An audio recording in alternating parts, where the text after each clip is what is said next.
जय हिंद बच्चों। आज हम लोग क्लास 11 के ज्योग्राफी के महत्वपूर्ण टॉपिक नदी के बारे में अध्ययन करेंगे। तो बच्चों, जैसा कि आपको पता है नदी क्या है, तो वर्षा जल जो धरातल पर गिरता है उससे पतली पतली रेखाएं बनती हैं, है ना। और अंततः लास्ट में क्या होता है, वे पतली पतली रेखाएं, जल की पतली पतली रेखाएं, सरिताएं, जिसे हम लोग सरिता पली कहते हैं, वे पतली पतली रेखाएं आपस में मिलने के बाद एक नदी का रूप लेती है। या हम लोग कहें कि पर्वतों पर जो हिम पिघलते हैं, उन हिम के पिघलने से नदियों का उद्गम होता है, जो गुरुत्वाकर्षण बल के चलते धीरे धीरे धरातल के नीचे सतह की ओर बह पड़ती हैं। तो जनरली नदियाँ पर्वतों से निकलती है, और नदियाँ जहाँ से निकलती है उसको हम लोग उद्गम कहते हैं, ओरिजिन ऑफ रिवर। तो हिमालय इसका सबसे मुख्य स्रोत है। साथ ही साथ हम लोग का जो पश्चिमी घाट पर्वत है, या हम लोग का जो और भी दूसरे दुनिया के पर्वत हैं, वे नदियों के उद्गम स्थल, ओरिजिन सेंटर माने जाते हैं। ओके, तो हम लोग देखते हैं कि नदी की क्या विशेषता है, नदी धरातल को किस प्रकार से प्रभावित करती है। तो जो भी वायुमंडल के 5 अवरोधन के दूत हैं, उनमें नदियां सबसे एक्टिव कारक हैं, सबसे जो है सक्रिय कारक हैं, जो धरातल को काटने का प्रयास करती है, धरातल को काट के भिन्न भिन्न उसमें स्थलाकृतियां बनाती है, और अंततः नदियां जो है सो एक लंबे चौड़े क्षेत्र में बहती हुई अंत में समुद्र में प्रवेश करती है। तो हम लोग देर न करते हुए इसके मुख्य विशेषताओं पर आए। नदी धरातल पे बहने के साथ साथ क्या अनेक प्रकार की स्थलाकृतियां बनाती है। तो सबसे पहले हम देखते हैं इसकी अवस्थाओं पर कि नदियों की कितनी अवस्थाएं होती है। तो जिस प्रकार से मानव के जीवन में 3 अवस्थाएं होती है, बच्चा जब 14 वर्ष तक होता है उसको हम लोग बाल अवस्था कहते हैं, उस प्रकार से नदियां जब पर्वतों से निकलती है, जहाँ इसका ढाल बहुत तेज होता है, इस पर्वत से नदियां निकलने के बाद क्या है, पर्वत के जड़ तक क्या है, उनकी गति बहुत तेज होती है, क्योंकि वहाँ पे ढाल बहुत तेज होने के चलते उनमें नदी में गति बहुत तेज होती है। नदी में जितनी गति तेज होगी उतना ही वह जो है सो अपने तल का प्रदान करेगी। तो जनरली इसका युवावस्था जो है वह पर्वत के जड़ तक, उद्गम से लेकर के उसके पर्वत के जड़ तक की क्षेत्र को, जगह को हम लोग क्या क्या बोलते हैं, युवावस्था बोलते हैं, स्टेज। इसमें क्या है कि नदी की धार इतनी तेज होती है कि वह अपने तल का कटाव बहुत अधिक करती है। तल कहने का मतलब है कि अपने इस जमीन का कटाव क्या है, बहुत अधिक करती है, और काट करके इसको क्या है, गहरी गहरी खाइयों में जो है क्या है, चेंज कर देती है। इसे हम लोग लंबवत कटाव भी कहते हैं, वर्टिकल इरोजन कहते हैं।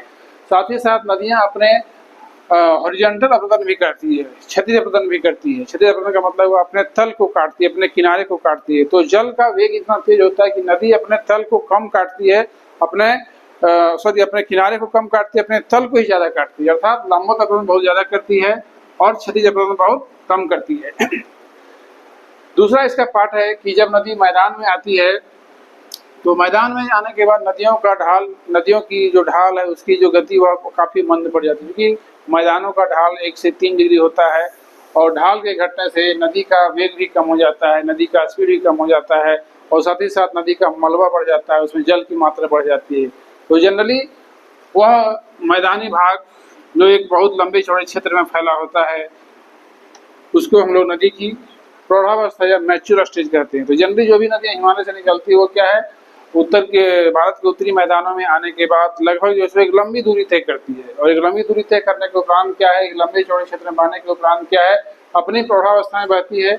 अब इस अवस्था में क्या होता है, जस्ट उसका उल्टा होता है, युवावस्था का जस्ट उल्टा होता है। इस अवस्था में नदी अपने तल, अपने किनारों का ज्यादा कटाव करती है, क्योंकि ढाल के कम होने के चलते पानी फैल जाता है, पानी जब फैलता है तो अपने किनारे को काटता है। इसे हम लोग क्या बोलते हैं, हॉरिजॉन्टल इरोजन कहते हैं। ठीक है, तो नदी की प्रौढ़ावस्था में क्या होगा, ये किनारे का कटाव ज्यादा होगा। ठीक है, किनारे का कटाव क्या है, ज्यादा होगा, और तल का कटाव क्या होगा, कम से कम होगा, मिनिमम होगा। इसीलिए नदी की चौड़ाई बढ़ जाती है, उसका वाइड्थ बढ़ जाता है, उसका विड्थ बढ़ जाता है, जल की गहराई कम हो जाती है। ठीक है, और इसका उल्टा क्या था कि युवावस्था में जल की गहराई बढ़ जाती है, नदी के लंबवत इरोजन के चलते कि नदी की गहराई बढ़ जाती है। ठीक है, ओके, समझ रहे बच्चों, वेरी गुड। उसके बाद हम लोग देखते हैं कि जो सबसे लास्ट की अवस्था उसको बोलते हैं हम वृद्धावस्था, ओल्ड स्टेज। जैसे वृद्धकाल में आदमी बूढ़ा हो जाता है, उसके अंगों में क्षमता नहीं होती है, वह तेजी से चल नहीं पाता है, वह जैसे बैठा होता है। उसी प्रकार से नदियां क्या है कि अपनी वृद्धावस्था में, अपनी बूढ़ी अवस्था में क्या है, बिल्कुल उसका स्पीड कम हो जाता है। अब यहाँ क्या हो रहा है, हम लोग देख रहे हैं कि शुरू से इसका मलबा बढ़ता चला आ रहा है, जल की मात्रा भी बढ़ती चली आ रही है, लेकिन उसका जो है वेग बिल्कुल कम हो गया है, क्योंकि ढाल इतना कम हो गया है, क्योंकि नदी अब समुद्र में मिलने जा रही है। समुद्र में मिलने के दौरान क्या है, उसका स्पीड इतना कम हो जा रहा है कि वह उसका स्पीड बिल्कुल कम है। साथ ही साथ क्या है, उसका मलबा बढ़ गया, भार बढ़ गया, वजन बढ़ गया है। तो वैसी स्थिति में क्या, नदियां बिल्कुल बाएं दाएं सांप की तरह बल खाती हुई चलती है, और ये गति पोजीशन ये हो जाता है कि नदियां अपने समुद्र में मिलने के पहले अनेक शाखाओं में बढ़ जाती है। एक शाखा क्या है, अनेक शाखाओं में बढ़ जाती है, इसे हम लोग बहुशाखन कहते हैं।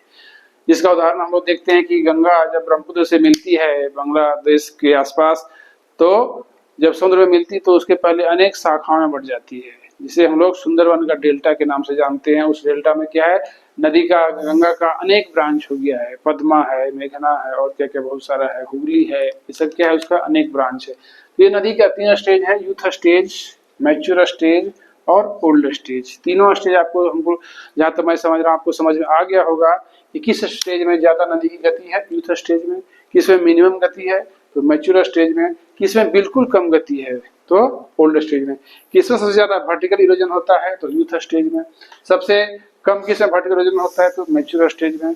और ओल्ड स्टेज में नदियां लगभग अप्रदन नहीं करती, इसमें क्या है, निक्षेपन का कार्य करती है। जो जब काट के ऊपर से जो लाई है, जो अप्रदित मटेरियल उसके पास है, उसको जमा करने का काम करती है, इसको हम लोग निक्षेपन कहते हैं। अब हम लोग आगे देखते हैं नदियों के, मुख्य रूप से नदियों के 3 कार्य होते हैं, 3 वर्क्स। क्या क्या 3 वर्क्स है, तो पहला हम लोग का अपरदन, इसे इरोजन कहते हैं।